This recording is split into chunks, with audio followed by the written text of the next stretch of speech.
résultat de mes sandales pour conclure cette saison de National 1 face à Utes, aujourd'hui aux arènes dans le vide-rideau des pros.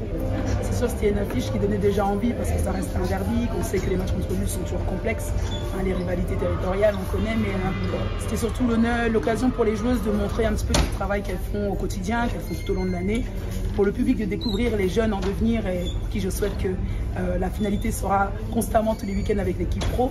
Mais ouais, c'est un match qui a une saveur aussi particulière en tant que coach parce que c'est aussi la fin d'un cycle. Chaque saison, il y a des filles qu'on garde, des filles qu'on ne garde pas, donc émotionnellement c'était un peu compliqué à aborder. J'avais aussi peur que les filles soient crispées du fait de jouer aux arènes, avant les pros, de voir les sponsors, la direction, les voir jouer pour la première fois.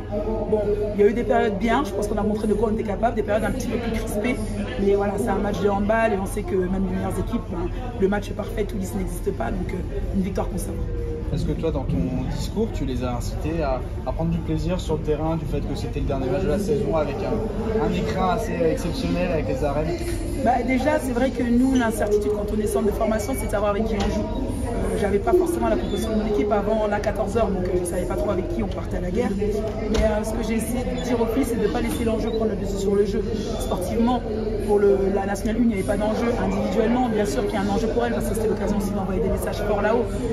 Mais j'avais peur que justement, c'était se crisper par rapport à ça. Et ce qui a fait la force de ce collectif, c'est justement le collectif. On a été complémentaires toute la saison. Ce qui fait qu'on a réussi à battre des équipes avec des joueuses beaucoup plus matures que nous, c'est le collectif. Sincèrement, j'ai un groupe qui est humainement extraordinaire.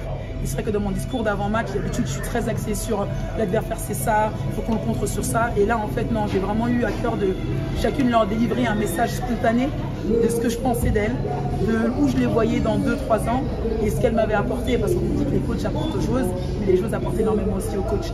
Et dans tout ce que je fais, je mets du cœur et je mets surtout l'humain au centre de tout. Le handball, c'est un prétexte pour apprendre à se découvrir, pour développer des compétences, des savoir-faire. Mais ce qui est fondamental à la fin, ça reste l'humain. Ce dont elles vont se souvenir, c'est pas d'elles ont marqué 18 buts, c'est de cette émotion collective partagée. Et je veux vraiment qu'elles gardent ça dans leur sac à dos tout au long de leur carrière. Quel bilan on tire de cette saison? Il y a eu beaucoup de rebondissements, si l'on peut dire. Vous avez parfois fait des déplacements avec un groupe très restreint en termes de nombre, il y a eu des groupes physiques, mais le groupe n'a jamais lâché. Justement, c'est ça, c'est la force de ce collectif. C'est vrai qu'on en a eu des galères cette année. Un peu frustré sur le résultat final, parce que je pense que si on avait eu toutes les joueuses, on avait la capacité d'être largement première de notre groupe. Maintenant, c'est le lot des centres de formation.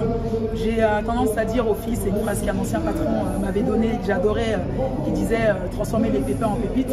Cette année, on en a eu des pépins. Franchement, on en a eu entre les départs de joueuses, les blessures, etc. Mais moi, je savais aussi que j'avais des pépites autour de moi et que c'était mes joueuses. Voilà. Et avec ces pépites-là, je savais qu'on allait décrocher les étoiles et c'est ce qu'elles ont fait ce soir. J'aurais demandé les filles vraiment briller comme les belles étoiles que je vois en vous et que j'aimerais que les autres découvrent. Et je pense que c'est ce qu'elles ont fait avec les moyens du jour parce que ça reste un dernier match en fin de saison devant un public auquel elles ne sont pas habituées. Donc chapeau bas et surtout félicitations pour cette belle saison. Et il y a des joueuses qui vont briller ailleurs, elles vont pas rester. On a appris le départ notamment d'Emma Tucella du côté de Strasbourg.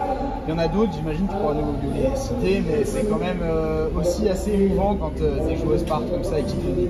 C'est vraiment dur parce que, comme je disais tout à l'heure, je mets du cœur dans tout ce que sont mes poupettes, sont mes filles. Franchement, vous passez toutes les journées ensemble, on s'entraîne 2 fois par jour, tous les jours, on est en déplacement ensemble. Je les considère comme mes filles et c'est vrai qu'à chaque fois qu'il y en a une qui part ou avec qui l'aventure s'arrête, il y a un gros pincement au cœur. Hier, j'ai eu du mal à dormir parce que je me disais, putain, c'est déjà The Last Dance, quoi. C'est passé vite et encore il y a 3 mois, je me disais, putain, vite fait que la saison se termine parce que là, j'ai trop de blessés, on va pas s'en sortir. Donc c'est vrai que Emma, c'est une chose avec qui j'ai adoré travailler. Sincèrement, humainement, c'est une belle personne. Elle est combative. Je pense que c'est quelqu'un qui va au-delà des préjugés. Voilà, c'est techniquement une très belle joueuse et ce que je lui dis, je pense qu'elle aurait aspiré à mieux, un petit peu pointer plus son nez dans l'équipe 1. Mais la frustration qu'elle a ressentie, en fait, elle l'a transformée en force positive et elle l'a mise au service du collectif. Ça a été une capitaine exemplaire qui a toujours porté l'équipe, qui a toujours donné tout ce qu'elle avait, qui a été professionnelle dans son comportement. Donc, rien que par rapport à ça, je me dis pour moi, c'est déjà des valeurs d'une très grande joueuse. On a Merle Albers qui va aussi à Palante. Donc pour elle, c'est une belle évolution, c'est de la division 2. Je pense que c'est très intéressant pour elle parce que l'équipe de Palante, ce qui leur manque pour moi, c'est un peu de professionnalisme, de la rigueur et de la stabilité et c'est une joueuse qui peut leur apporter ça. Elle, c'est vraiment Deutsche Qualität. À l'entraînement, elle arrive, elle est à l'heure, elle est toujours motivée elle dit jamais un mot plus haut que l'autre. Je disais dans le vestiaire, pour travailler avec des filles comme ça, franchement, c'est du caviar pour un coach. Parce que tu sais qu'elle demande que ça, être nourrie. Et tout ce que tu vas pouvoir lui donner, ben, elle le prend, elle essaie de le mettre en application et surtout, elle ne baisse jamais la tête, quoi. Donc, je vous souhaite vraiment belle route, plein de belles choses. Et on a Manon qui va passer normalement avec le groupe professionnel. Manuel, voilà, donc ça, voilà, c'est la réussite. C'est aussi l'objectif premier du centre de formation, hein, c'est de réussir à faire monter les filles. Donc, félicitations à elle.